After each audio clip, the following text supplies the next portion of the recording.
As mentioned, the title of today's talk, Contingent Urbanities and Rethinking Social Encounters.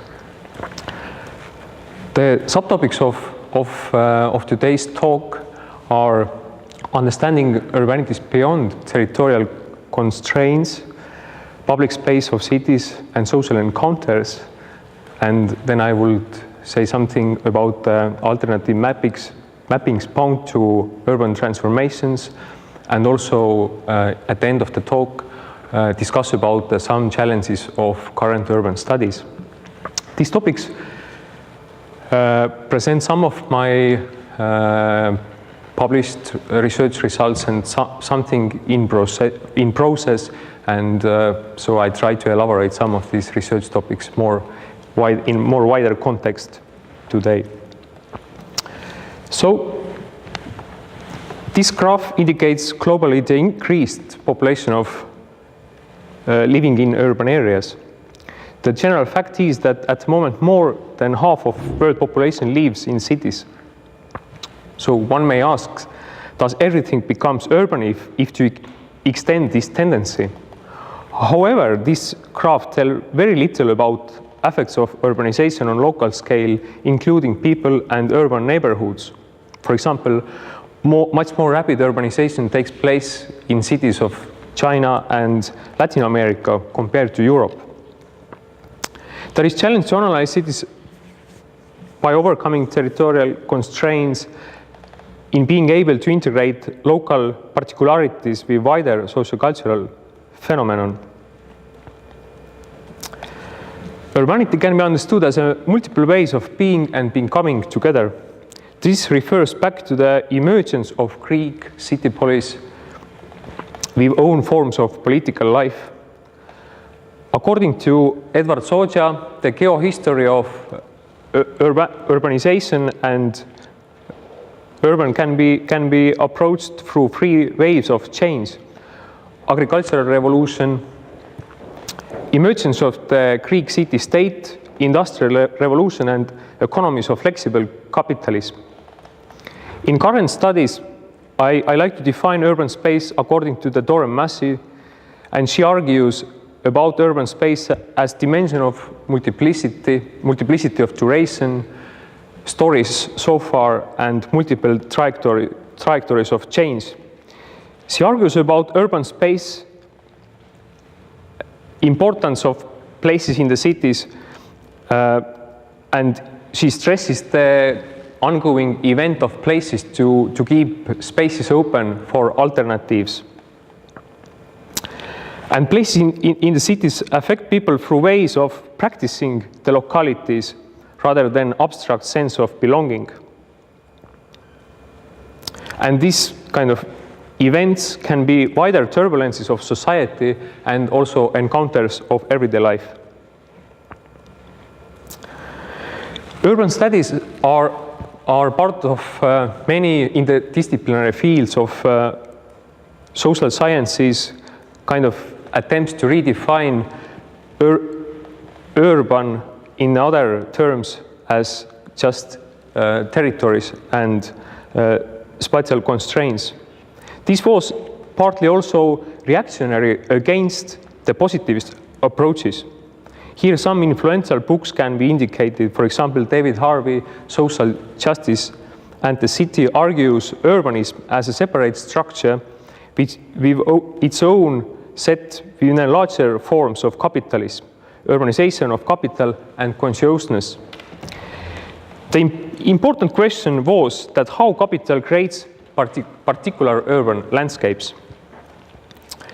Henry Lefebvre's influential book, Production of Space, was written broadly in humanist tradition of historical materialism. He provided an argumentation sketch intended to illuminate the present landscape, urban landscape, and its conjunctions with a critical account and the rise of the West that was particularly sensitive to modalities of violence that were involved in the formation and extension of capitalism inside Europe and outside Europe. The main argument was that abstract space of state and the economy colonizes through commodification and bureaucratization the concrete space of everyday life. Lefebvre hoped that student protests in Paris in 1968 and intervention of situationists create counter movements against these colonizations. Some of these ideas, Lefebvre ideas, have been developed further in critical postmodernist approaches in 1990s, for example, by Edward Soja. The ideas of Lefebvre can provide inspiration in understanding presence of revolutionary dimensions within urban spaces. Here on the photo is the situation about the street protest in Istanbul where people got mobilized against the reconstruction plans of the public park of Kets into a supermarket. We can see the tendencies of commodification of everyday life and how these tendencies are encountered through protest and violent clashes. The planning visions and Taksim Square have become spaces of representations that bring together various claims for better life beyond ruination of the city park. Here we can see also association with wider right to the city movement. These claims and hopes for better life bring us to the utopias, which are often triggered by urban transformations. The turbulences evoke society of endings and multiple beginnings that question current values and forms of social ordering. The fall of Berlin Wall indicated emptiness of some enforced ideologies, and this event opened multiple trajectories of change. The process of privatization and ultra-liberal economic system have caused significant transformation in East European societies and cities. It is possible to argue about acceleration of change, enforcing the dominance of immediate space-times. These tendencies have diminished role of utopias, which according to Zygmunt Bauman can be considered as a principle of hopes and as orientation, not a destination. The new semi-public spaces of shopping malls, rapid increase of car mobility, urban sprawl, privatization of strategic services and land, and various forms of gentrification in the urban areas, these are some characteristics that describe general post-socialist changes in many cities of Eastern Europe.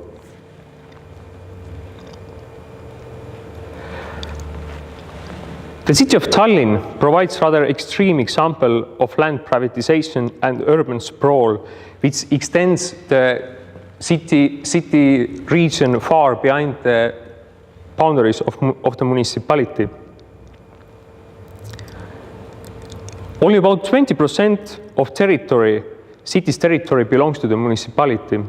This situation of land ownership influences directly processes of urban planning, which are dominated heavily by the interest of private investors. One of my recent research focuses has been on multiple dimensions of Tallinn seashore transformation. This used to be mainly closed territory in Soviet time, and until now there exist several splinters of industrial harbors. However, in recent decades, the waterfront of Tallinn has become part of hectic renewal and mobility flows. This photo illustrates a civil initiative of the neighborhood community which established unofficial beach on the privatized land. There are delineated soft boundaries of planned volumes of apartment buildings close to the waterline. Simplified map was created visualizing becoming reality according to the detailed plans. The present condition and access to the water was made visible through simple furniture and collective practices of cleaning environment and celebrating. The initiative mobilized public for the discussions about spatial plans which are brought to the court as well. The study indicates that the individualized attitudes are undergoing a shift towards awareness and multifaceted public interests. The architectural knowledge of few activists and dimensions of dwelling appeared as important source for wider urban neighborhood in learning the city. The forums and fields of experience in the planning got partly extended. However, there remains question how to integrate this kind of tactical events with the strategic lines of city plans.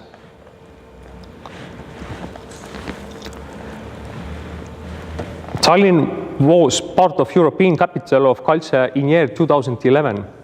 I have analyzed the traces that the program of European Capital of Culture left in the public space of Tallinn and how such effects continue to exist through ideas and practices.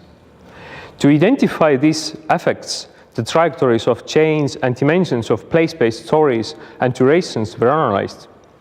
The study indicates importance of temporary architectural installations and public interventions that revealed some potentials of urbanity.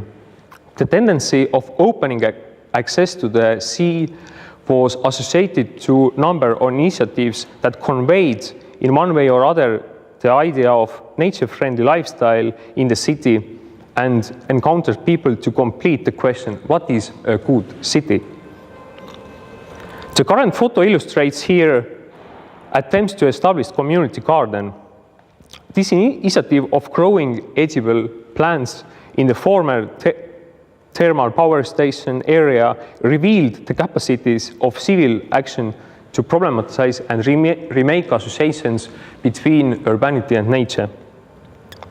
The case study shows that the rationalities behind the experimental gardens can be enforced over time, refocused over time, since the garden is made up number of realities, such as a community for growing edible plants, a meeting place of leisure, a platform or a stage of creative collaborations and node of urban renewal. Critical analysis suggests that program of Tallinn 2011 as European Capital of Culture mainly involved non-governmental organizations which already have been rather strong and got off the ground and sought kind of amplify their effects. At the same time, only a handful of initiatives were launched in the densely populated districts of large apartment blocks, which are problematic in a number of ways.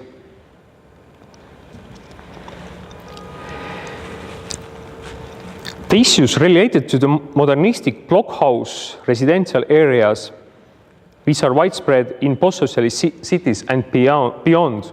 For example, also cities in former East Europe, Leipzig and other towns are kind of struggling with their empty blockhouse areas because there has been a decline of job places and outflow of people.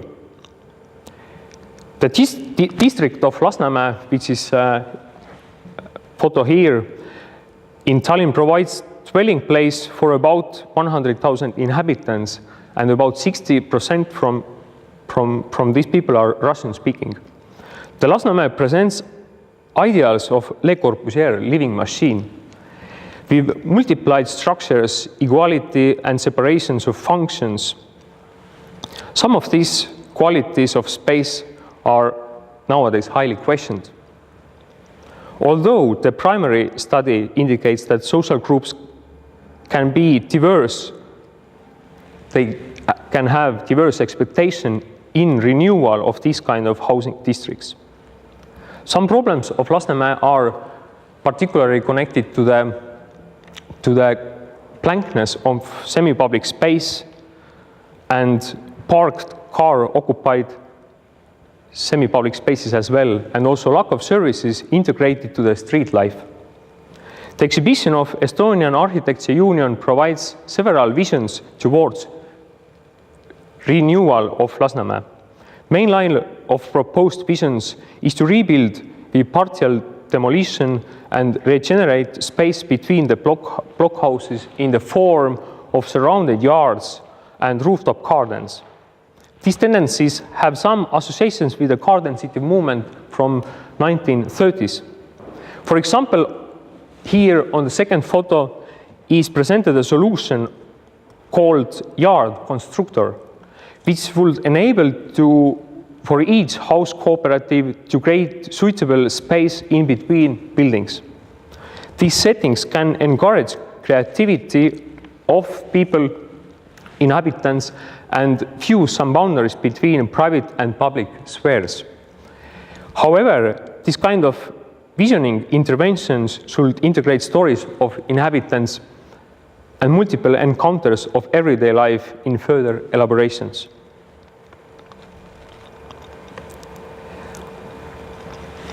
These last three examples about urban transformations in Tallinn indicate some wider socio-cultural tendencies. Firstly, rethinking of urbanity through ages and temporality provide fresh perspectives,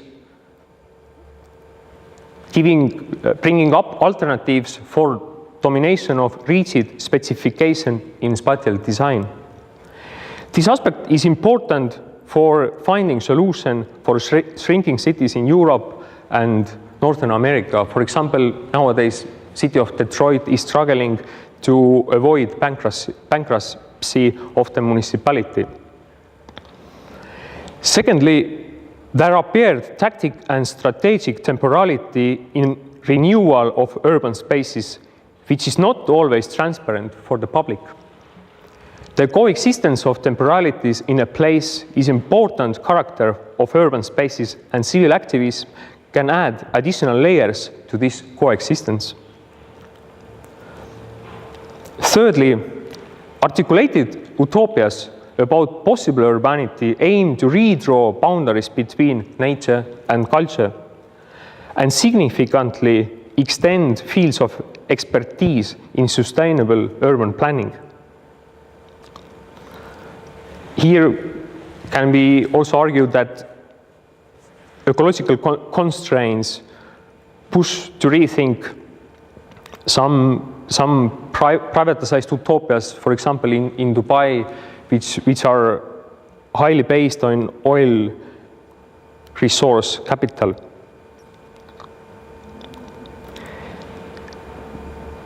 The privatization of utopias is generated towards opening spatial and mental disconnections.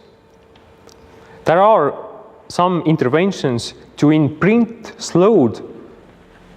more slow kind of rhythms on the public spaces in the age of increased mobilities. And fourthly, singularity appears within process of socialization and urbanization. It means bringing forth of worlds, whether they be poetic, literary, or material and real. This last argument refers to approaches of Peter Sloterdijk in analyzing multiple spheres of globalization. According to Sloterdijk, previous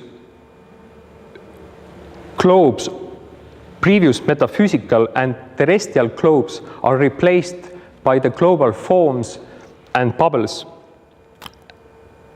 which are mainly affairs of designers and architects.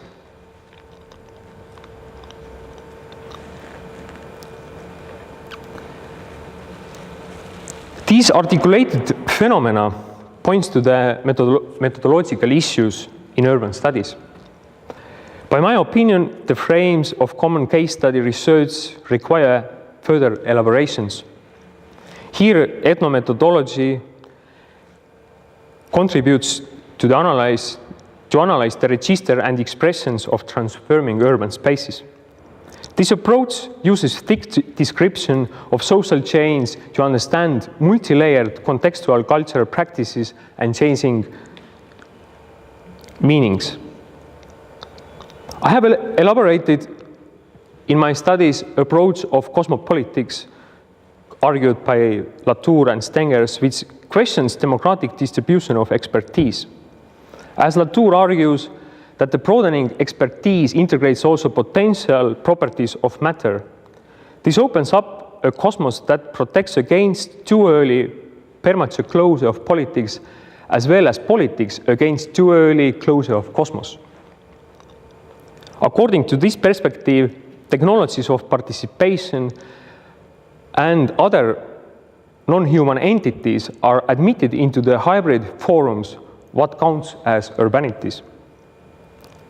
Here situated knowledge and dispersed cognition within civil activism require further analysis.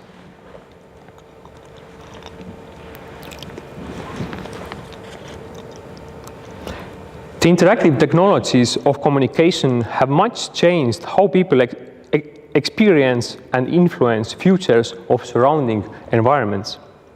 Many civil initiatives have elaborated alternative ways to visualize problems and mobilize public around the issues. I have conducted a study about the collective action called Let's Do It World. In the graph, there are publicly mapped illegal divestment sites of waste in cities and regions. The preliminary study results indicate importance of technologies of participatory mapping to empower particular situations in civil activism. The relational spaces of politics articulated and mediated affects, weaving together emotional motivation, skills, and places associated to collective cleanup of waste. The process of weaving took place by a temporary constellations of humble haunting of disturbing objects associated with illegal litter disposals and improved living environments. The intensive litter cleanup event made it partly possible to overcome official boundaries, although the disappearance of publicly generated waste was hindered by rigid institutional boundaries. This social body of Let's Do It World body of action inspired the public to become an interactive participant instead of radical protester or passive observer in the environmental action. The appearance of disturbing waste objects is encountered by international initiative in multiple ways as cleaning, educating, creating associations, and even ignoring to find open fields of practice. Translocal conjunctures can bring into shared awareness and alternative resistance to search for common spaces. The current study indicates that particular waste matter assembles collective spaces which are simultaneously cartographic, activist, and diplomatic, provoking humble contestation and hopes.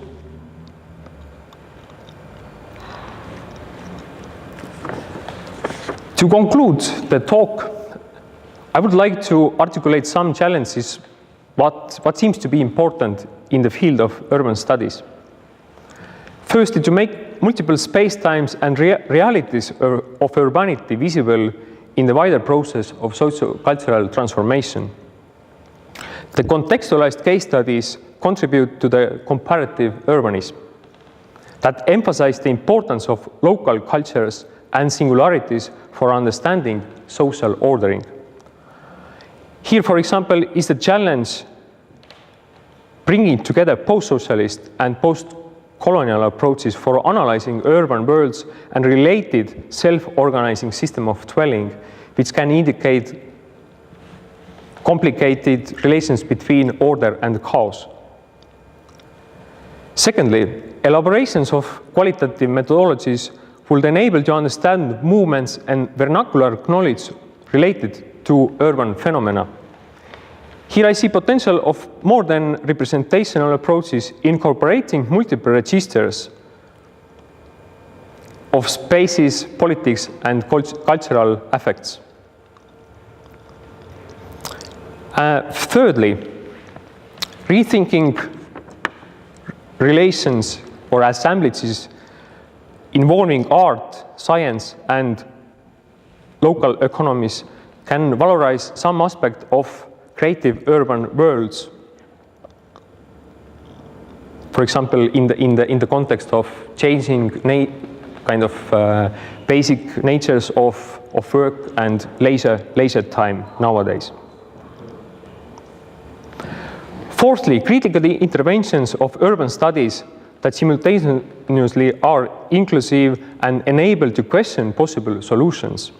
The practical solutions can be provided in spatial planning process or for spatial planning process, but this could not limit the scope of topics and critical approaches. Thank you for your attention. I'll get back to you. Thank you very much. Any questions? Yeah, Vladimir Gelman.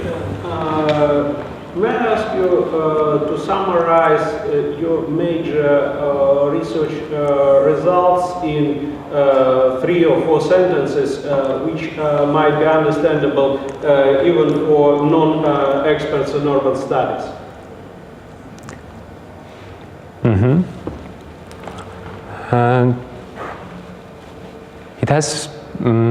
It is firstly the importance of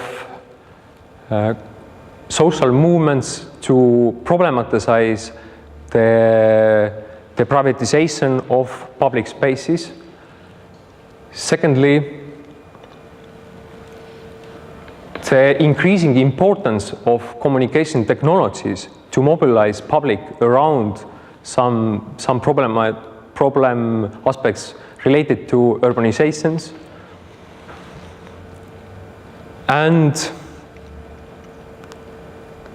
also thinking and kind of understanding of challenges and transformations of urbanities and urban worlds related to the increase of mobility of people, mobility of capital, mobility of ideas. This includes also the urban planning ideologies, for example. Yeah, but then the next question arises. Everything you said, the role of social movements, the increasing role of technology, the impact of mobility, looks like more or less apparent. What kind of academic value your research added to these statements? What kind of new developments your analysis opened? One contribution, what I have tried to elaborate is that how urban neighborhoods kind of bring up, they can be ideas, kind of utopian ideas, but also very practical interventions, kind of rethink cities through relations between nature and culture. So I showed the examples of allotment gardening. I also mentioned questions related to the seashore and kind of opening to the seashore. And of course, this brings also the kind of memories what are related to the urban spaces. Okay, you know that the position in urban studies implies that the person who will be hired for this job should be not only able to teach or do research, but also can provide some kind of policy relevant knowledge. Mm-hmm. Imagine that one day St. Petersburg city administration will order some sort of research, what to do with old industrial zones in the city, which are very large in area, but by and large misused, became a rust belt of the city. What kind of advice would you provide for the city government? Thank you for the question. It's very challenging because these empty industrial areas, this is the widespread problems of many cities. And what also one example about the developments in Tallinn has indicated that when there started economic crisis, this actually turned upside down of previous plans of regeneration of some industrial areas. And people,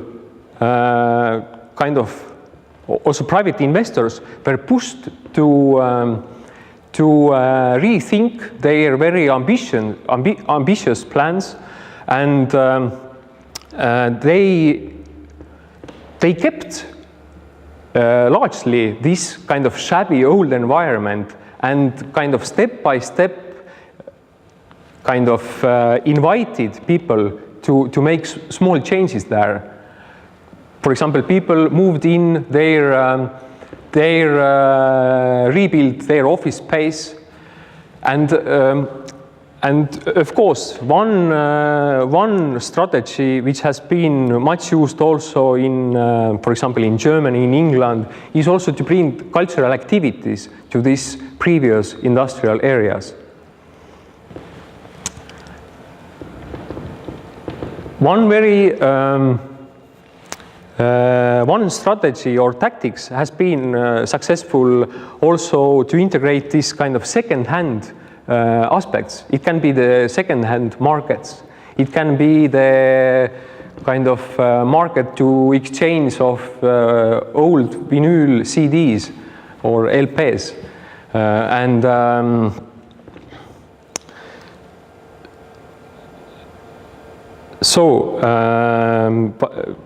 What I wanted to then say is at first to understand what are the potentials of the current environment of this, and also the kind of particular character of these industrial emptied spaces, because it can attract also some culturally creative groups. Yeah, I understand your suggestion about making these former industrial areas as a kind of cultural zones. Why do you think that the city government will follow your advice?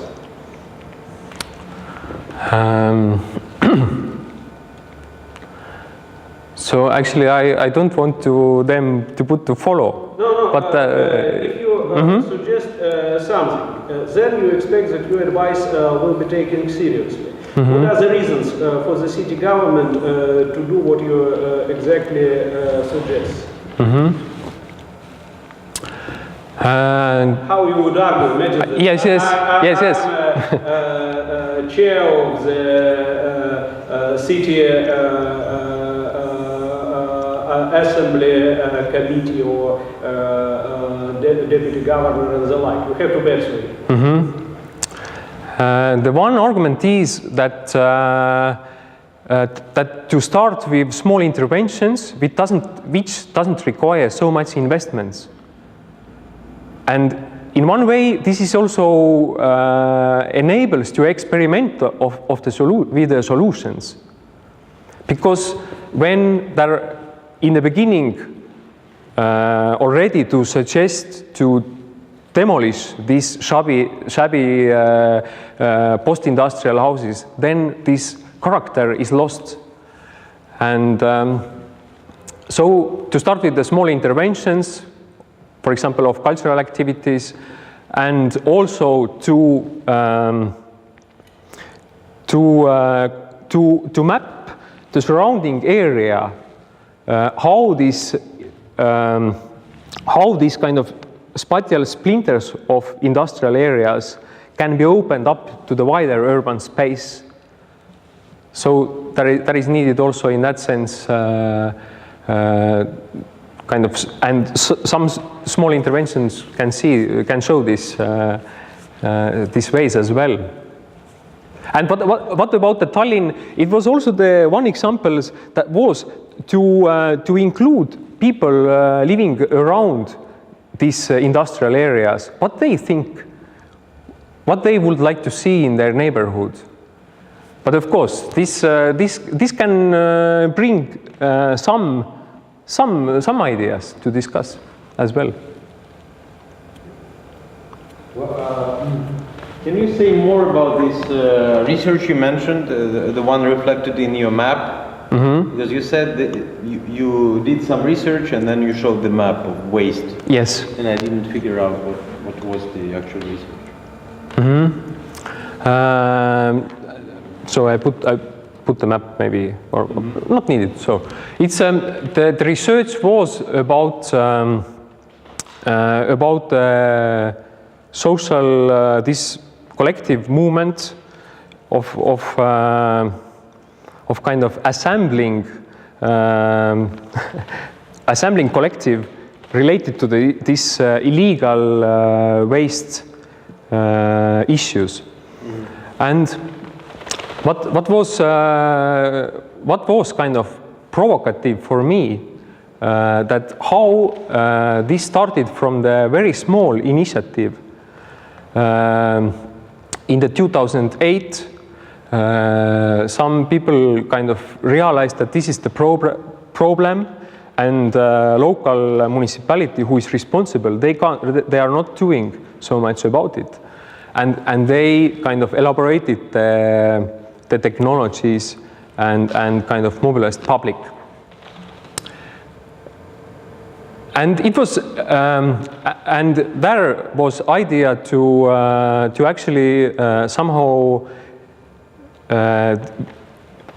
this case study to elaborate further with these more than representational approaches, and the very wide argumentation was that how this kind of social activism kind of evolves through the spaces of visualization, embodiment, and circulation.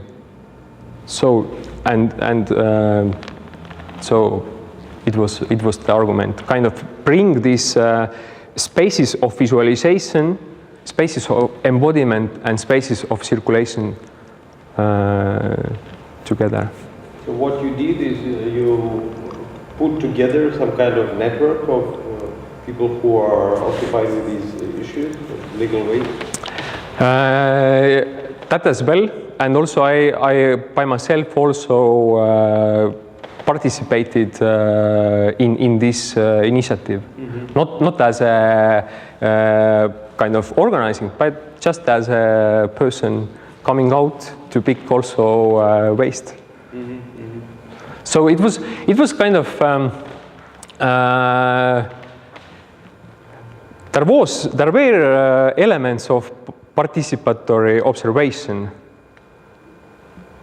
in these research methods as well. But to be honest, I have been struggling with kind of to make of these methodologies kind of very coherent.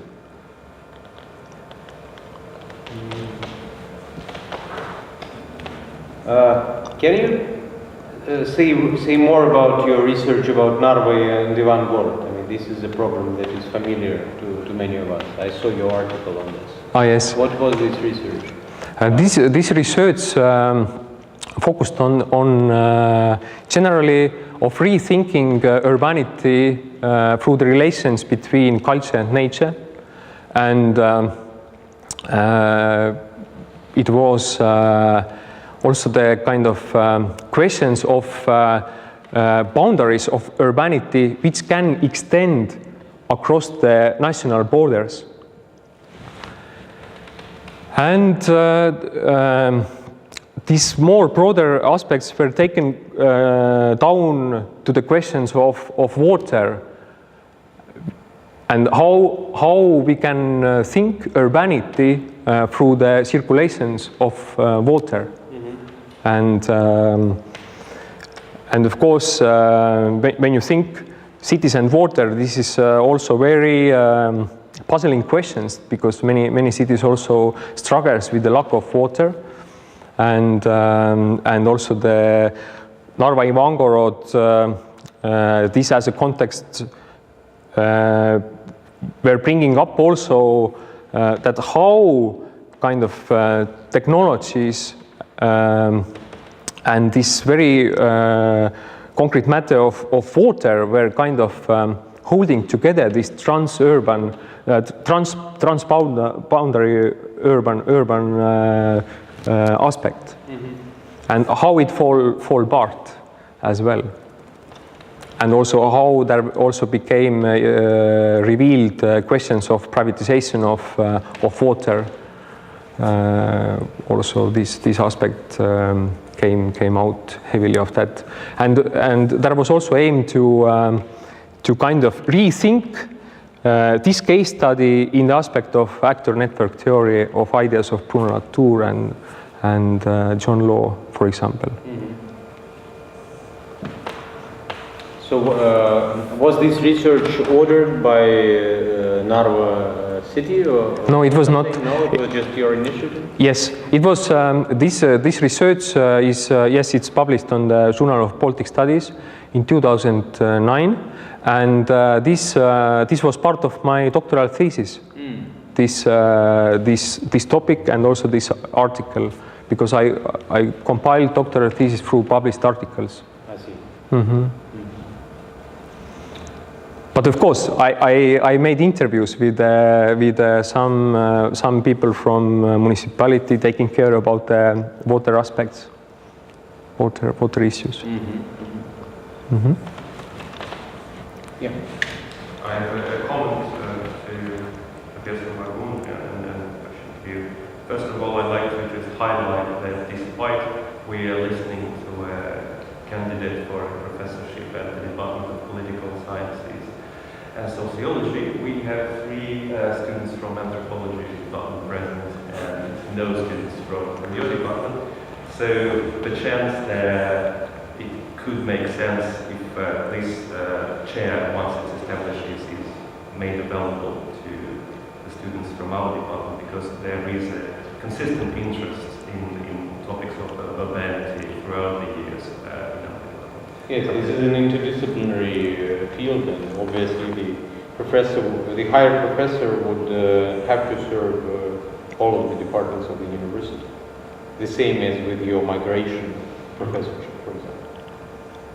Thank you. And question, what puzzles do you see, what research puzzles do you see or foresee in your possible stay in St. Petersburg? Have you been focusing on some of the Russian cities before, and have you already established some kind of potential partners that you could work with whilst here? Thank you for the question. Of course, I have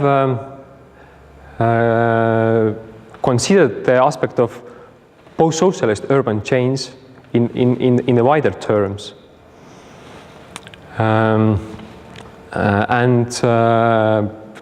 Of course, this includes also the cities of Russia, also in Baltic states and further. And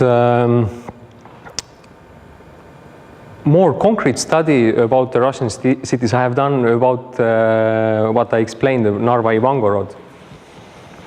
And then your question about the St. Petersburg. So it's, of course, I find St. Petersburg as a very kind of challenging to rethink some approaches and tendencies to understanding post-socialist urban transformations. For example, as an example of these residential block areas, this extends, of course, it's not only question in Tallinn what I intend, but I assume that this is also the questioned aspect here.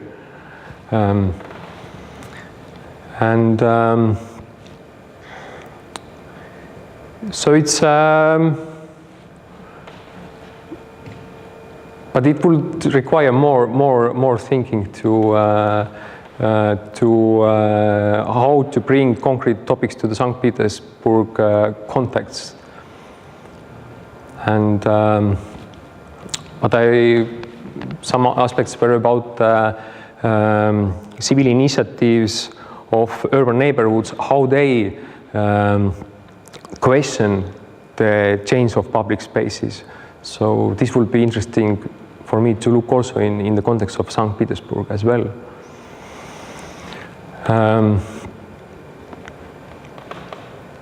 And very important questions, I think, which is also what we are one way or other all kind of what we are encountering, and what I encountered also today is like a traffic, the very high increase of the cars and traffic jams, and the aspect of kind of how to regenerate public space without kind of getting too much to the cars, or how to struggle with this very quick increase of the cars, and the aspects of public transport. So what will you do to struggle against the traffic jams and increase of cars? Oh, yes, it's a yeah. realistic situation. I mean, someone from the city government comes and says, give us your expert opinion. Mm-hmm. Today I saw very little people bicycling in St. Petersburg. I think this can be one challenge. That what I have seen also in towns in Estonia, for example, that how bicycle culture has kind of is increasing, and of course this is also demands from the city planning of light traffic roads to make traffic more safe, but also how people are interested to start to use the bicycles. Secondly, the high use of the cars is very much the question of parking. And when the parking is made more expensive, when this more expensive, and when there are a lot of traffic jams, it becomes uncomfortable anyway. But it is very much a question of, because this is also the paradox. We think very much about kind of cars as a mobility, but also it relates very much about it's about the parking. And for example, the examples of Stockholm and also the London, these cities have introduced very strong measures to tax the cars which enter to the city center area. So it has made more expensive for the users. So then bicycles, and then also the issues related to the parking and taxation of entering to this urban center area. This can be two examples.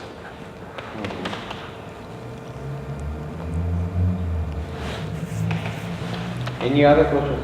Yeah. Thank you so much for your presentation. I would be very interested in your Estonian background, and particularly I am interested in this issue of role of Estonian social theory in some kind of advancement of urban theory. Mm-hmm. For example, as far as I know from my conversation with Professor Mark Godina, he is one of the leading authorities in the field of urban semiotics. Can you repeat the name, sorry? Mark Godina. Mark Godina, yes. And he mentioned the work of Yuri Lotman. And for me, as a historian, I'm working on the issue of transformation of urban space as well. This name is very important for a kind of semiotically based analysis of transformation of urban space. I would be interested to what extent Yuri Lotman is presented in present-day urban theory, or I don't know how to say it, in Estonia. maybe in teaching. As far as I know, he was a professor in Tartu. So is his work actual or influential in your context or for your research? I mean, or it is only Western social and urban theory is influential and thought giving for your research? Because I'm just wondering if you have some kind of Estonian authorities, I mean, who might be interesting for development or elaboration of questions of urban space. If you have, or Yuri Lotman, for example. Yes, thank you very much for bringing this question up. Of course, Yuri Lotman is very influential thinker, has been and is also nowadays in Estonia on the field of social sciences and human sciences as well. Of course, he as a part of Tartu Moscow School of Semiotics, and his ideas. That your focus of the question was that how ideas of Yuri Lotman are translated to the urban studies. I think it's there are some attempts of that to and particularly to think the space-time of urbanity, spatio-temporal dimensions of urban changes, and his concept of semiosphere is very broad, and for example, there have been also attempts to bring ideas of Yuri Lotman together with the Bakhtin ideas of analyzing spatio-temporality of urban changes. Space-times, just multiple space-times. Yes. Based partly on these ideas of chronotope. Chronotope, yes. It's so there are, for example, there is one young doctoral student of Tartu University. I know that his focus is on urban studies and bringing Lotman ideas to urban studies as well. And just to add, at the moment, the research department where I am, the Center of Landscape and Culture, is part of Center of Excellence of Cultural Theory, which integrates several disciplines and also the semioticians, and so this has been also the one way kind of communicate with them, and maybe it shifts a bit away from urban studies. Is also the biosemiotics, which is very strong at the Tartu University, and the ideas of Lotman's have brought to the biosemiotics as well. Yeah. Maybe it is important for a study of landscape, because this water landscape or some kind of garden landscape is quite closely connected with biospheric dimension. Yes. But to kind of stress that the ideas of Lotman are very live, and but in the urban studies they are slowly kind of translated into that.